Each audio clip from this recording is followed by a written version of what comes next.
seguidores, amigos, não seguidores. Quem não segue a gente ainda vai lá dar um cliquezinho, RDK Comunicações, e para apoiar, acompanhar o trabalho da gente, que a gente faz aqui tudo para vocês, para contar essas belas histórias que em todos os lugares, sempre tem as pessoas que têm um exemplo bonito para dar.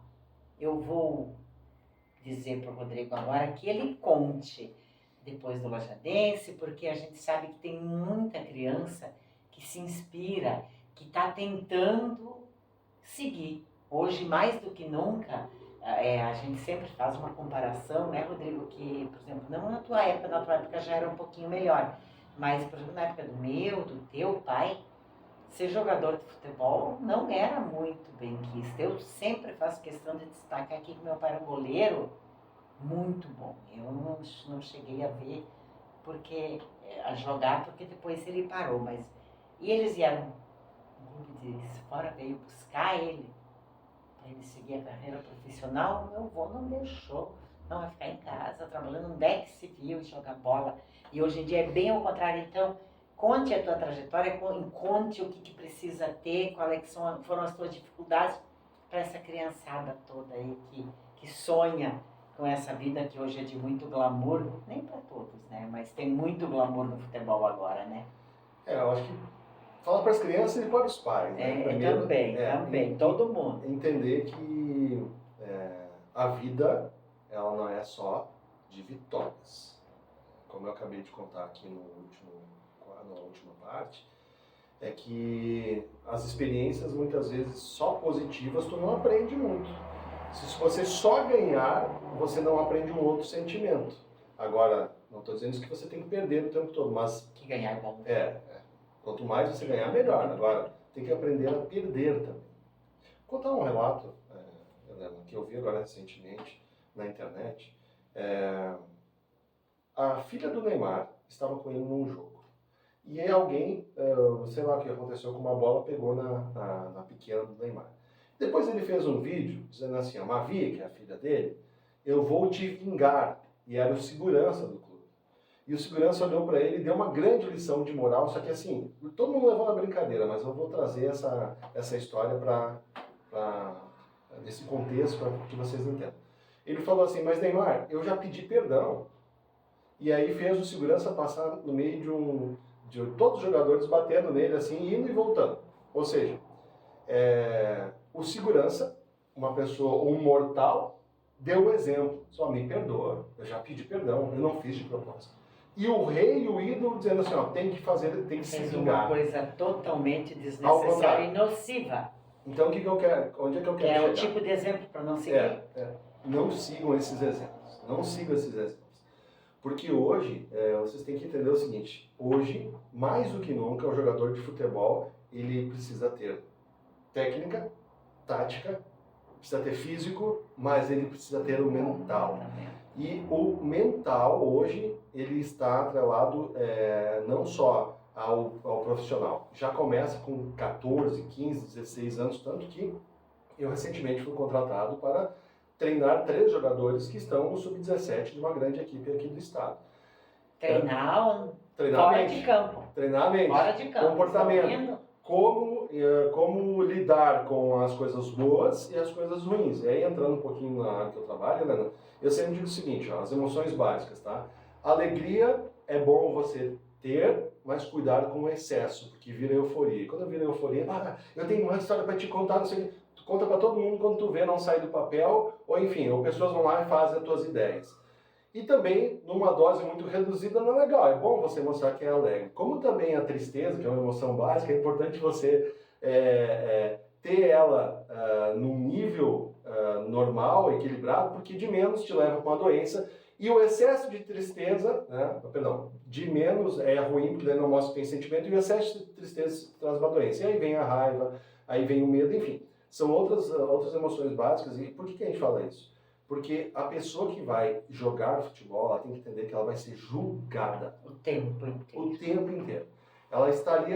Agora muito mais. Muito mais. Antigamente era um jornal de papel e uma rádio. Isso. Agora todo mundo tem voz. Vai ser julgada por quem? Vai ser julgada, primeiro, pelos seus colegas, pelo seu treinador, pela A imprensa, direção. pela torcida, pela direção, pelas redes sociais. Vai ser julgado, mas o principal julgamento, se é a grande mensagem que eu gostaria de passar para quem está começando a jogar futebol agora, o principal julgamento que tem que fazer é você mesmo. Você tem uma avaliação onde você entenda os seus pontos fortes e os seus pontos fracos.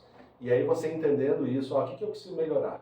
Eu preciso trabalhar isso. Ah, não, mas só se eu fizer isso eu vou conseguir. Não, nós temos grandes craques aí que têm um grande potencial e que não vingam. E que chegam com 18, 19 anos não vingam, Helena. Muito. E aí, vocês que são formadores de jogadores, de atletas profissionais, você, o Nico, quantos talentos que vocês tiveram lá em suas mãos que vocês viram que não conseguiram chegar no profissional? E quantos jogadores que vocês tinham nota 5 e 6 que estão hoje ricos? Que eu sei que vocês formaram muitos atletas, né? Eu não posso fazer essa avaliação. A diferença foi o quê?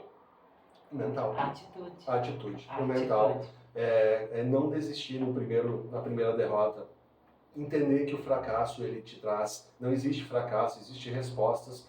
Fracasso é quando você desiste. Fracassou porque desistiu. Mas se continuar e for constante naquilo que está fazendo, em tudo que você faz, não só no futebol, mas especialmente no futebol. Eu, por exemplo, na minha atividade, eu não tenho quem me julgue. Agora, a partir do momento que eu vou ser jogador de futebol, a partir do momento que eu vou ser radialista, a partir do momento que eu vou ser político, a partir do momento que eu vou fazer algo que vira público, aí vem o julgamento. E hoje, Helena, aqui, nesse aparelhinho aqui, tá cheio de treinador, de político, de pastor, de padre, todo mundo entende tudo. Os jogadores. Então hoje você tem que estar muito bem preparado mentalmente para você alcançar os seus objetivos. Voltando à nossa época, como você falou. Deixa eu só te pedir uma coisa. Nós podemos citar 2 casos bem recentes, que são dolorosos até de citar, de que faltou a atitude, faltou o extracampo. Jean-Pierre e Luan. Ok, vamos mais um. Valdívia. Lembra do Valdívia? O Valdívia, assim, eu sei um pouquinho da história do Valdívia, porque nós temos um amigo em comum. E ele falou o seguinte, quando o Valdívia ganhava 20 mil, ele estava estourado no Inter. Aí o que o Internacional fez? De 20 foi para 200. E aí a cabeça não segurou? Sim, aí ele descobriu que ele tinha um olho claro e que ele era bonito ganhando 200 mil reais. Com 20 ele não sabia disso. Aí ele começou a morar, ele tinha uma casa em Porto Alegre e uma em Atlântida. E ele ficou um lindão, maravilhoso, né? E as gatinhas tudo atrás dele. E aí acabou o Valdívia. O Luan ainda ganhou mais que o Valdívia, né? Mas sempre... O Luan brilhou. O Luan foi o rei da América. O rei da América, gente. Isso é só lamentar se perder esses talentos, né? O Luan, um grande problema psicológico. E o Jean-Pierre também, né? O Jean-Pierre, então vou dizer o que eu observei. Assim, o Jean-Pierre com excesso de proteção da família, de blindar ele de tudo, de não mostrar assim, ó, que nem eu falei da filha do Neymar, né? Extremos. Ó filha, é o seguinte, ó, o tio errou, mas ele te pediu perdão. Não é mostrar assim, se errou, agora vamos se vingar. Vai lá, sabe, é entender os sentimentos, aprender a derrota, aprender a vitória.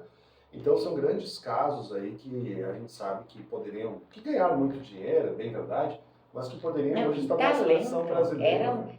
Eram jogadores, um jogador que praticamente conseguiu decidir. Tinha os outros, mas ele foi o expoente da nós temos o conquista. Anderson, que parou cedo, o Anderson, um baita talento, ficou rico muito cedo.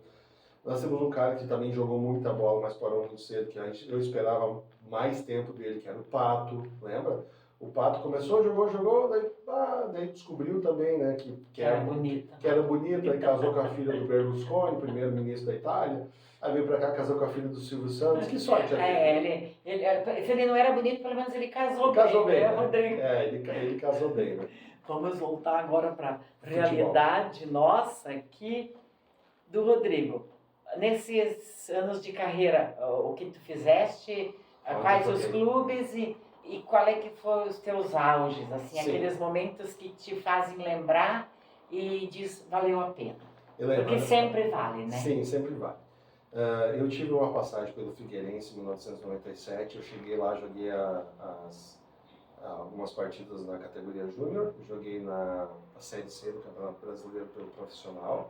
Aí eu lembro que na época o Figueirense queria comprar o meu passe e o meu empresário pediu 1 milhão, que era algo fora do comum. Até 100 mil clubes que pagavam, ele pediu 1 milhão. Então, até hoje, né, não gosto de falar os nomes porque já é falecido. Por que ele fez aquilo, enfim, mas eu estava muito bem lá no Figueirense. Eu lembro que tinha um apresentador da RBS local lá que dizia assim, ó, pô, esse guri tem muito talento, preste atenção nele. Aí depois eu voltei para o Rio Grande do Sul, joguei no Avenida, no qual nós subimos no Avenida em 98. Avenida, tu tem teu nomezinho marcado lá, né? Tá lá, graças a Deus a gente tem uma boa amizade até hoje lá. Aí em 99 nós estivemos pelo São José e pelo São Paulo de Rio Grande. E aí vem um fato que nem eu falei quando criança, eu dizia que ia jogar futebol e isso aconteceu. Em 99, Helena, eu comecei a falar, um dia alguém pegou e disse assim, cara, tu tem estilo de futebol paulista. E eu comecei a falar, eu vou jogar em São Paulo, vou jogar em São Paulo, vou jogar em São Paulo. Só que se me perguntasse, tu tinha algum plano? Nada, eu só falava, só que eu repetia tanto isso que se tornou uma realidade. Eu acreditava tanto nisso que se tornou uma realidade. Então, o que aconteceu? Eu peguei meu passe desse empresário no final de 99, procurei um amigo meu que era empresário e disse para ele assim, cara, estou com o passe na mão e em janeiro de 2000 eu estava em São Paulo. Aí eu fiquei 1 ano no Rio Branco, fui emprestado para a Ferroviária e aí aquele ano lá eu lembro que eu tive uma lesão muito séria na minha virilha, aí eu voltei, acho que foi em outubro, novembro, fiquei uns 2 meses com problema em casa, assim. E aí depois, em 2001, eu fui pro Nordeste, jogar no Nordeste, né? Fui pro Nordeste lá jogar no AGA, que é um time lá do interior, enfim, fomos muito bem lá no Pernambucano. Né? E aí depois voltei para Santa Catarina, joguei mais um tempo aqui em Santa Catarina. Parou. Porque parou a lesão? O que aconteceu, Helena? Assim, eu estava num momento pessoal, de uma transição pessoal também, eu queria ficar pelo menos uns 3, 4 meses em Lajeado, né? E eu lembro que o meu último clube eu não tinha recebido adequadamente. Estava enjoado, assim, recebe, não recebe, sabe? Tinha muito disso não recebia o salário e tal, e eu lembro que eu fiquei por aqui, e aí comecei a jogar nos clubes, comecei a jogar amador, comecei a trabalhar por aqui. Eu lembro que eu parei no melhor momento, que era o momento que eu ia dizer assim, pô, agora vai estourar de vez, sabe? Que idade tu tinha? Eu tinha 24, 25 anos, sabe? Eu já estava experiente pelo que eu já tinha passado, né? Mas te respondendo uma pergunta que você não fez, eu tive bons momentos em São Paulo, tive bons momentos em Santa Catarina, tive bons momentos também jogando aqui a segunda divisão, né? Nunca fui um cara que... Teve o gol, assim, que tu guarda até hoje? Teve assim, o primeiro gol a gente... Né, nunca esquece, né? Foi um gol de cabeça contra o Pelotas aqui no Florestal. Era uma das isso, 17 anos de idade, então, de cabeça. E eu fiz um gol muito lindo, assim, diferente, tá? Que foi um gol de fora da área de cabeça também.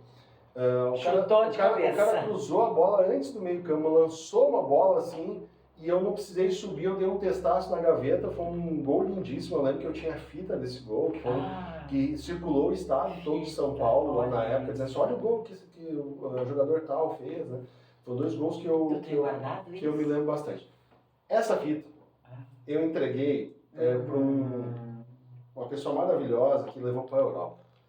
Só que assim, né, a inocência, né, não tinha cópia.